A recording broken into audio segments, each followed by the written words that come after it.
Hello, everyone. Welcome once again to round number 8 of the TATA Steel Masters 2023. And one of the highlights of this round is Richard Rapport's win against Praggnanandha. Before this round, Praggnanandha had a live rating of 2698.6. That's 1.4 points away from 2700. It could have been a great milestone for the young Praggnanandha. But Richard Rapport has other plans. It's a sad day for Prague. Yeah, he was so close to getting 2-7, but not this day. It was Richard Rapport's day. Okay, after losing to Magnus yesterday, Richard Rapport got his revenge against Prague. Okay, let's start with e4. Richard was white. Prague went for e5, knight f3, knight c6. We have the Italian once again. So c3, knight into f6, d3, d6, knight bd2, typical. a6, bishop b3, castle is knight f1, knight e7, bishop d5. Okay, maybe not so much with knight e7. Rapport is a tricky guy. Okay, he delays casting with knight f1. So it's a wait and see game. And then he was like, when Prague played knight e7, okay, he was like, let's go for bishop d5. It's tricky. Forcing the knight to go g6, and he has this, oh, wow, aggressive plan with h4. Well, this is very close to Richard Rapport's character. Yeah, the true Richard Rapport.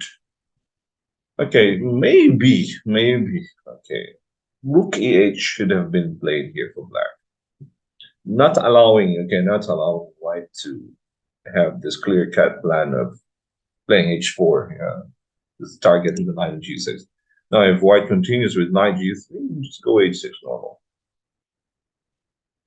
For sure, white will just castle here, right? And you have a normal Italian game. But with knight g6, you play into Rapport's styled play. Bishop g5, h4. This is what Rapport wants. Okay? The imbalances, the complexity of the position. Rook e8, h5, knight f4. Nice move by Richard Rapport. Knight g3. Tempting Praggnanandha to capture in d2. What happens? Okay, let's say we have king f1. If you go back, we have h6. If you try to check on h3 with the bishop, let's say bishop h3, there's rook takes, knight takes a3, and d4. If you capture the pawn takes pawn. If you go back, for example, just h takes b7. And this should be winning for white. Yeah, look at the target f7, king is not safe. The knight cannot take with knight g5 here, with the bishop here and the knight there. Oops. Cannot. Tricky, Richard, yeah, tricky. So Praggy had to go h6. Now only then take on f4. Knight e2 threatens knight f4. Knight g4. Okay, Prague also attacks f2. d4 cannot be played because there will be rook e4 later on. Rapport plays rook f1. Anyway, he has this option to castle inside. Knight f6 back. c2, bishop g4. Attacking h5. Castles, bishop h7, f4, c6. Okay, gaining back the pawn, but the problem with this position is that the black king will be open. Okay, white sacrifices the pawn in f3, but it opens up the g file and the h file. Oops, for the rooks. Rook h2, protecting f2 because the bishop and the queen is attacking it. Yeah. King f8. Maybe Prague should play a counterplay with e5 here. Now, if black captures, this rook takes e1, wins, yes, because it's been a 4. Rook. So this one forces e5. And I guess you have to play f6 here. Yeah.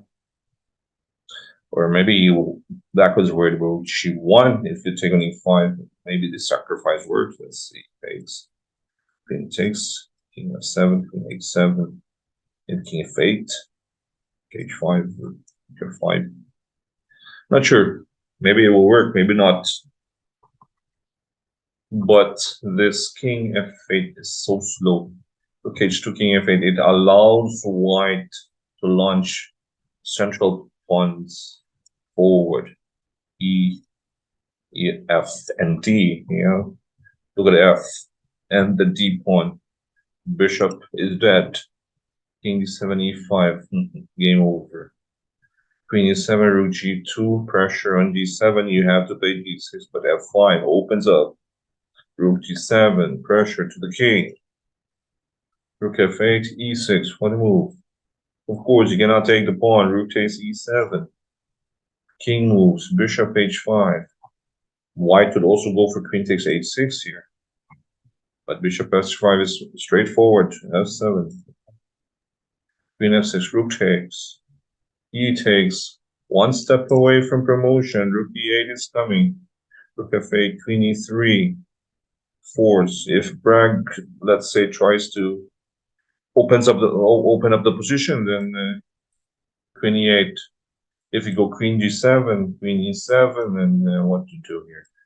A king, I don't know, because the king cannot move back. Queen takes. And rook. Where to go? Queen, king c6 maybe, but bishop f8 should be made. Yeah? No chance. No chance.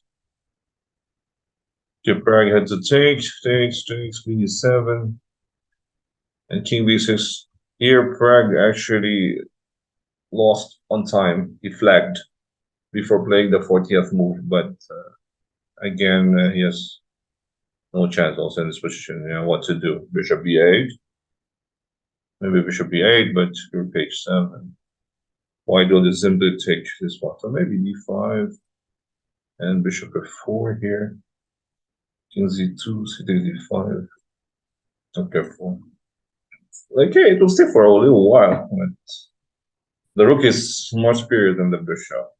In the long run, it's still white going to win with extra pawns. The rook and bishop without pawns is a draw, yes. Black could not really defend this isolated pawns here. F5, the H pawn, and the D pawn. White will be targeting, especially the D5 pawn later on after rook takes f5. So that was it. A sad day for Pragg. I was actually hoping that he will get to 2-7. Not only he will get to 2-7, but he will get to second place also behind Noderbeck. Noderbeck is 6. If Pragg won the game today, he will be 5.5, half a point behind the leader, and 2-7. Oh, that could have been a great story, but it wasn't meant to be. Life is like that. Okay, Pragg will just try to bounce back. 5 more rounds. It's just Richard Rapport's day. So we have to congratulate Richard. So that was it. Richard winning over Praggy in round number 8 of the Dutch Steel Masters 2023. We will continue our coverage of the TATA Steel tournament in the days to come. This is Coach Oliver once again. Stay safe, everyone, and have a good day.